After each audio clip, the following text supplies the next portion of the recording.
Hi, I'm Femi Oke. And I'm Malika Bilal, and you're in the stream. Today, Japan's new era of activism. Can cool clothes and music ease the stigma of dissent?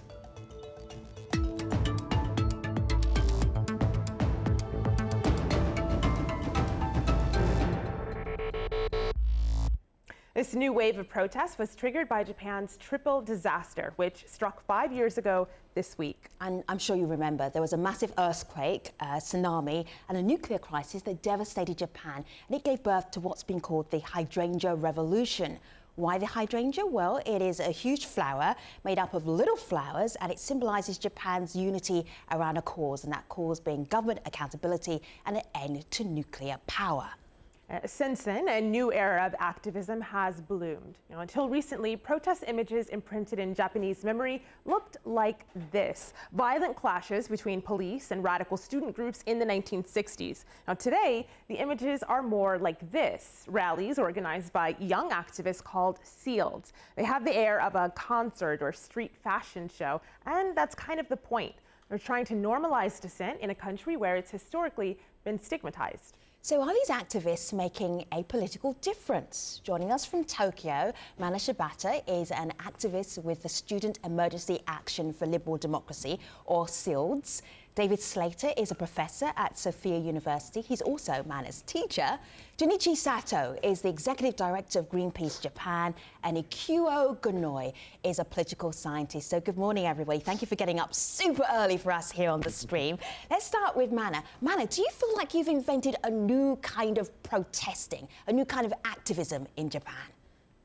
I definitely think so, because as you show the picture of 60s movement, or I guess like Japanese society as a whole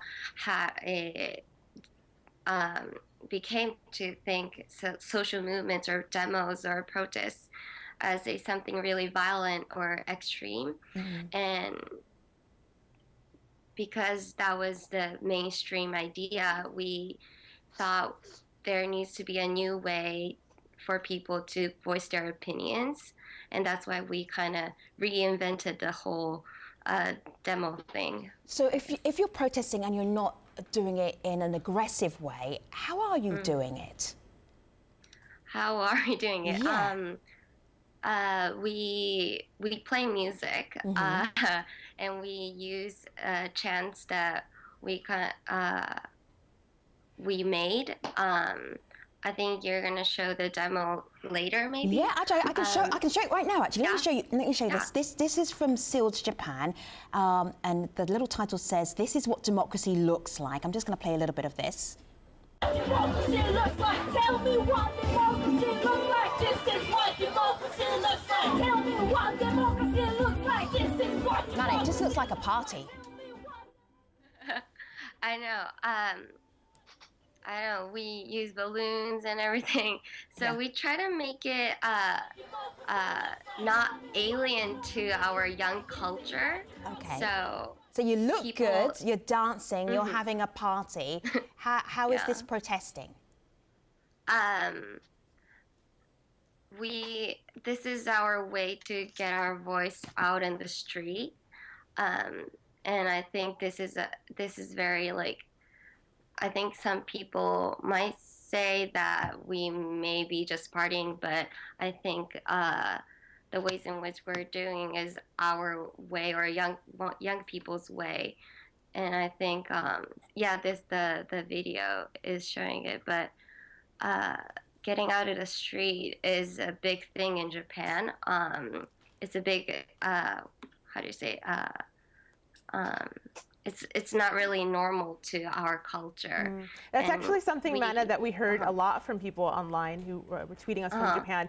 This is actually a tweet we got. This is Vivian. And Junichi, I'll pass this to you. Vivian says, activists see art, they see music, fashion, and social media as powerful political tools, especially given the unpopularity of protests we've seen in the past. Do you see it as a powerful political tool? Do you see the music and the cool slogans as actually affecting change? Yeah, definitely. I think the SEALs has changed the concept or the images of the protest a lot in Japan, and also the media, for example, Japanese media used to be, very hesitant to report about demonstration because it looks really like violent and so on. But now how SEALs painted this demonstration to the public is quite different. So the media is easier to take on as a news. So that's also creates the big popularity of the, how the demonstration is done in Japan. So I think if we talk about demonstration, I think people's concept or the images towards the protest itself has changed a lot since even like 5, 6, 7 years ago. So that's quite rapid changes I think we are seeing now. Let me just remind everybody that SEALD stands for Student Emergency Action for Liberal Democracy. But is there just one group, David, that's leading this change in the way that activism is done in Japan? Or are there many groups that are all being influenced by the youngsters? Well, there's certainly many groups, and there's been, in the post-3/11 period after people started critically evaluating both the government and TEPCO, the nuclear power company, all kinds of groups from all over Japan kind of sprouted up. But they were never getting anywhere near the media attention, even in those 5 years that SEALs has gotten in just this past year. So SEALs kind of opens up space for everybody else to go out and protest also. One of the groups we work with are Women Against War, and one of the Mothers Against War. And one of the things they say, well, if young people like SEALs are able to go out on the street and make their voice heard, then we can go out to make our voice heard also. So they create space that other groups that are maybe not quite so flamboyant are also able to find a political voice, which is very different than what we've seen, even in the immediate post-3/11 period.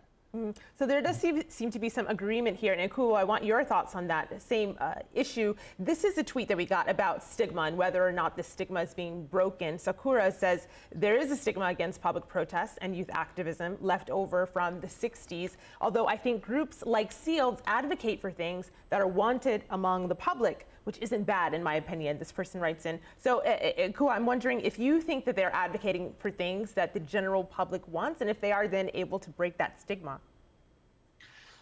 Even until relatively recently, the notions that young people were not political, and also in 1670s movement was quite violent.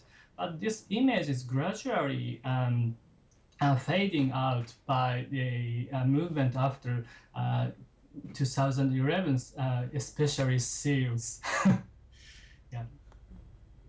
I'm just looking here, Mana, at a letter that you wrote to your Prime Minister, Shinzo Abe. It says, "Dear Mr. Abe, I am filled with deep rage and despair toward you." What was the reaction that you got back? Got back from Mr. Abe? Yes. I mean? Yeah. Okay. I didn't get any response back from Mr. Abe, but I definitely got a response from the media and from people on the internet, I think. And some people agree with what I thought about how Japan is going. But some people were not happy with what I've said. Yeah. See, I saw your professor, David Slater, there chuckling. David, why were you chuckling? Oh, the idea that Prime Minister Abe would be seen responding to SEALs. I think SEALs is Abe is hoping that SEALs is just going to go away.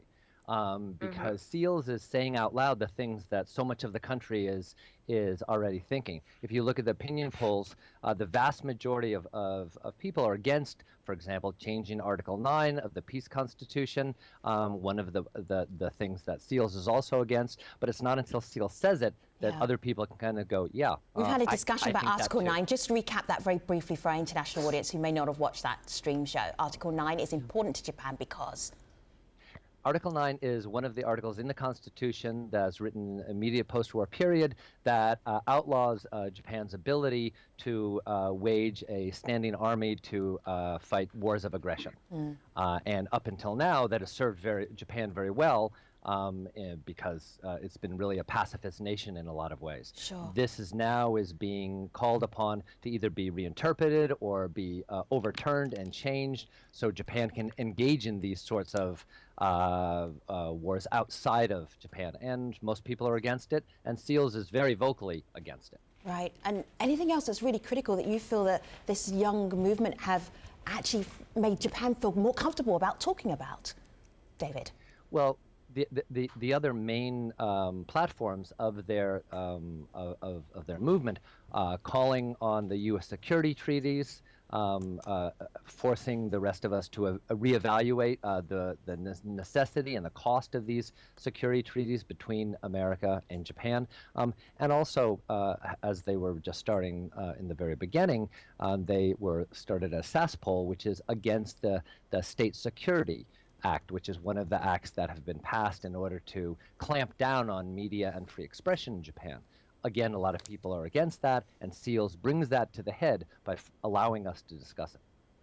You know, Junichi, you heard David there explain one of the issues that people are protesting about. We asked our community for what else people are out on the streets about. This is Donna, and she says students gain momentum in the wake of the security laws, and that's in reference to Article 9, and David explained. But she also goes on to say Fukushima protesters persisted every Friday at 6 p.m. outside of Parliament. And it's interesting to me, she writes, how these two streams have morphed into one and given prominence to Japanese protest movements. So we've heard about the security protests, but Junichi, talk to us about the Fukushima protests and what that looks like today. Well, I think, right after 2011 nuclear disaster, the main protesters were actually against nuclear issues in front of the national parliament or buildings, and that like expanded to have more than 100,000 people standing and even going every Friday. So you see every Friday people chanting and protesting in front of the Diet building, and that was very strong, and that also changed the people's mindset to, okay, let's join the demonstration after work and so on. So that was a big movement right after 2011. But then, of course, the issues started changing to more security bills and Article 9 and peace constitution issues. So of course you see nowadays, like every days or every Fridays and every weeks, you see people protesting in front of the Diet buildings in many issues. So nowadays it's getting more popular and popular as to do the demonstration in Japan. Sure. So that's quite big changes. And the Diet buildings I think I just Yeah, I was just going to say, it's Japan's parliament, so it's a legislature, so it's a significant place to go and protest. Go ahead, Junichi, what else did you want to say? Yeah, I think the strengths of the SEALDS movement, for example, is because it's consisted of the individuals rather than the existing groups like labor unions or like environmental groups. And that's, I think that, how, for example, Mana spoke in front of the people from her heart. And that is very strong to, move Junichi, do you think Mana minds. is teaching you a lesson? Because Greenpeace has got a different way of protesting. They're very high profile, and they're very, they make a big scene. When they protest, it's a big scene that Greenpeace makes. Do you feel that you're learning from Mana's generation about how to approach protesting in a different way? Yeah, definitely. I think we need to, as like existing groups like Greenpeace need to learn from, those like newer movement also, because I think what we need to change is the actual system itself, like Japanese system, the political, why these kind of things happens. We need to look at rather than symptoms. I think we need to go to the root causes. And if we want to tackle the root causes, then we need to have the people-powered movement. So as a Greenpeace, we have a different role now. I think we need to be more, focused on like enabling people to join those movements, and we have a different role now, I think. And I think it's good to have the collaboration work together so that we have much more strong power in the civil movement. It feels to me, though, it sounds like it's soft power. Ikuo, let me just bring you in here, because there's a context here about the way that democracy works in Japan. So if there's this protest and young activists coming up, how successful can they possibly be if there's the way that democracy is run in Japan? Can you make that connection for us? Yeah. In Japan, I think most of people have very weak about the joining the direct action, but SEALDS has opened up to the arena of direct democracy. However, Japanese government feel fear about demonstration of SEALDS and other many Japanese citizens. For example, Hanae Takaichi now is a Prime Minister of International Affairs and Communications, always trying to regulate the anti-government demonstration rallies. And to matters worse, Shigeru Ishiba, who is Minister of State for Special Missions, denounced demonstrating citizens and demonstration itself are committing an act of terrorism. So it's quite a severe condition in demonstration in Japan. Mana, can I follow up on that? Please go ahead, David.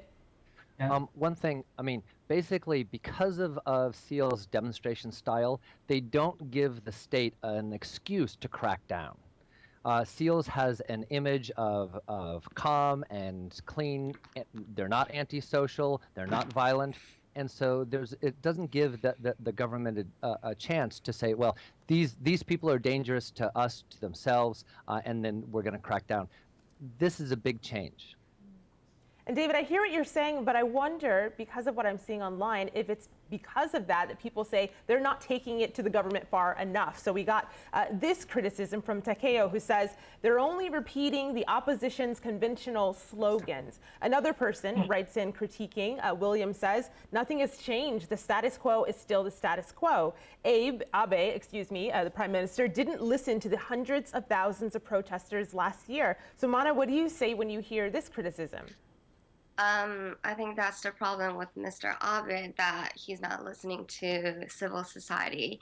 And we can take that as our message that if Japan is a democracy and, if Prime Minister is Prime Minister in democratic country, he should listen to people's voice, right? And if there are hundreds of thousands of people in front of the diet, something's wrong, and I think the way we're doing it, nonviolent or maybe socially, is a way to attract more people into the movement, because the social movement in general, or politics in general, is thought as a taboo kind of thing. See, Mana, if you attract more people into the movement, what movement are they joining? What are they joining to do? They are joining, they're just being themselves, like they're just being one of the thousands people. And I think that's the very important part, that we can't do anything by ourselves, but if we can get together, maybe in mass, we can change something. See, David, I can see that the young activists are definitely very appealing and they're getting public attention. What have they actually done? If you could say concretely, I've seen that they've achieved this and this and this, what would it be? I think if we collapse the meaning of any kind of social movement into the immediate policy changes that they're able to enact, we would be looking at the civil rights movement. We would be looking at Gandhi's movement. After a year, after 2 years, nothing had happened. I mean, if we're if we're saying, well, after a few months, we should have already changed all these government policies, well, that's an unrealistic expectation for any kind of social movement. Sure. What's really been achieved, it's okay to go out and express your dissent and express your displeasure with your own government. Now, maybe that's a taken for granted thing in different kinds of countries. That's not a taken for granted thing here. That's an achievement in and of itself. Is it going to bear policy fruit in the future? Yeah, I hope so. But to say that it hasn't yet after just a few months is hardly a critique. Junichi, there are a few other examples that I'm seeing online of some of the positive outcomes of these public protests. So this is Vivian. She says, by normalizing public protests, these also generated a political space for anti-racism, LGBTQ issues, and other human rights movements. Another positive outcome is one that Rob sent us. He says there have been improvements of 54 reactors, and he's talking about the nuclear reactors here in the wake of the Fukushima protests. Pre-2011, before the earthquake and tsunami, only 3 are back online. And so he sees far more transparency now on safety issues. So just 2 separate examples there of what people say has happened positively. What do you see as positive changes, or do you see any at all? Well, I think one of the achievement of these protests is clearly about changes in the energy sector. For example, after March 11, as this person is talking about, only 3 reactors has been restarted out of 54 reactors we used to have, which is quite a big differences. And that was only achieved. I mean, that was only done because of the strong pressures from the public, demanding nuclear to be phased out, nuclear to be completely out from the Japanese energy mix. And that's pressures also led to the expansion of the renewable energies in Japan. It was, I mean, for example, in 2014, we installed around 9 gigawatt of solar powers, solar panels in Japan, and that was the 2nd largest installment in the world. So that was a huge expansion of the renewable sectors in Japan. That was only achievable, not only, but I think that was the part of the achievement that the protesters and the public citizens movement did. Let me show you something. This is a page from the Japan Times. Have a look at my laptop here. You'll see Mana in this picture. And down here, look at the headline here. Anti-war student organisation to close shop after upper house poll. Mana, what's going on here? What's going on with your organisation? So we are all college students now, and a lot of us are either graduating or becoming senior, and we decided that it's healthy for us to quit after the election coming up this summer, and have a space for us to come again if necessary. So that way, are you retiring? Are you retiring? So do you kind of like age out of being a super young activist? So like now we're the grandmas and grandpas of activism. You young things, you come up and you dance with your balloons and look cool, and then we're going to retire. Is that the natural? You're not retiring? Okay, all right. Not retiring, but yeah, we definitely want to create space for younger generation to come, so they can do Mana, their own way. May I be cheeky and ask you, how old are you? I'm 22. All right, so we need a younger generation, which is what, 16, 17-year-olds to come up and like be snapping at your heels? Yeah, but they're already there. I'm sure. Yeah. Yeah, all right. They're a group called Teen Soul. They are, all of them are, I think, high school students, right? Okay. Yeah. And often the most idealistic and pure in terms of activism comes from younger people as opposed to old people like yourself, Mana, 22-year-olds. Meanwhile, what's going on online? I'll give you two views of this protest movement and what people think of it. This is Dr. Christian, who says the protests were an encouraging sign at best, and I'm a bit pessimistic if they have any lasting impact or sustainability, but someone else is more optimistic. This is Yon Lee, who says movements like SEALDs are the hope for our future. They struggle to get a better society. Mana and David, Junichi and Ikuo, we are not done with you yet. We're taking you to our online post show at stream.outerzero.com. Hopefully our viewers will be able to make it too. Thanks for watching, everybody. Take care.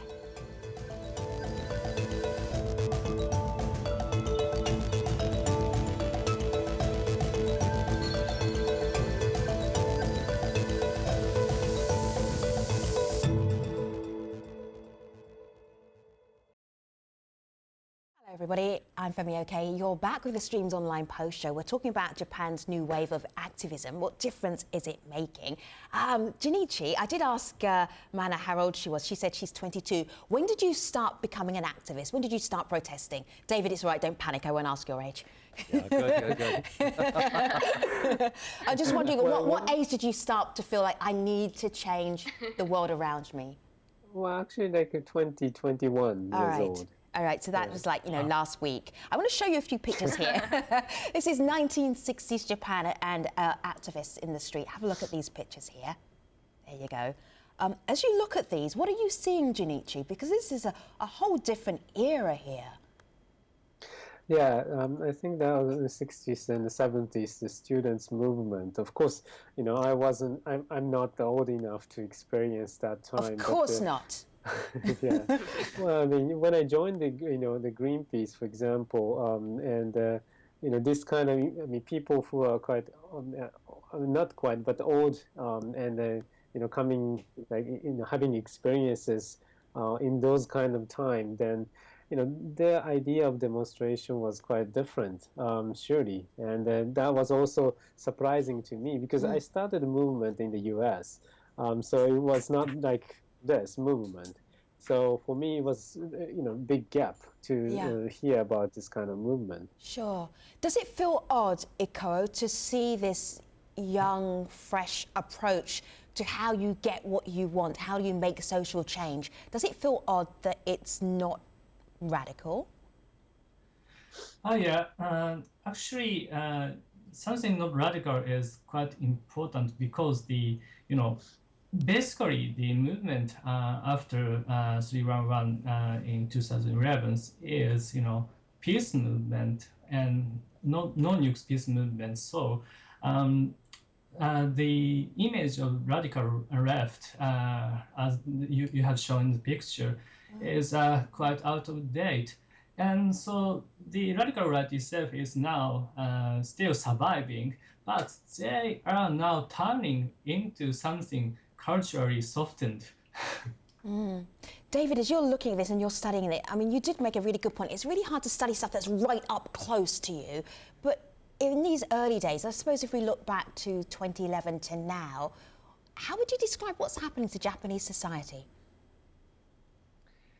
I think after the earthquake, there has been such an awakening of the Japanese population where they start saying, is this really a safe country? Do we have a government that are their first priority is to take care of our safety? Or are they taking care of TEPCO safety? Are they taking care of that sort of thing? Sure. So right after 2011, that kind of shock, I think, it forced a lot of people to imagine a lot of different futures. And all of the anti-nuke movements presented a certain kind of future that a nuclear-free future, which was almost unimaginable. And SEALs represented another kind of future. They represent another sort of way of being political without being violent, being engaged without being antisocial. And those are pretty significant turnarounds, I think. See, Mana, I know that people will definitely study SEALDs in future when they look at the political history and evolution of Japan. They probably will study you as well. If somebody was going to write a paper on you, what would you want them to say about you, your contribution to activism in Japan? I guess like myself as well, but I guess we did struggle a lot because it was we try to do new things, but I think maybe because of that we made demo or protest a normal thing in Japan, and I think that's I'm very proud of that. Thank you so much for getting up super early in the morning. I'm really proud of all of you guests for doing that. I don't think I could hold a cogent conversation so early in the morning. Mana and David, Junichi and Ikuo, thank you. I salute you. RESPECT. I'm intrigued as to what you're going to be doing next. I think you might all just take your PJs off, put your PJs on and then go back to bed. And you have my total permission to do that. Let me just check in with Malika before you do that. One last tweet. This is from Vivian, and she sees this protest movement, and 5 years on, she says accountability post-Fukushima is not just about government response, but also how activists expect more now from the state to address their human rights. Thank you, guests. We really appreciate your time. Take care.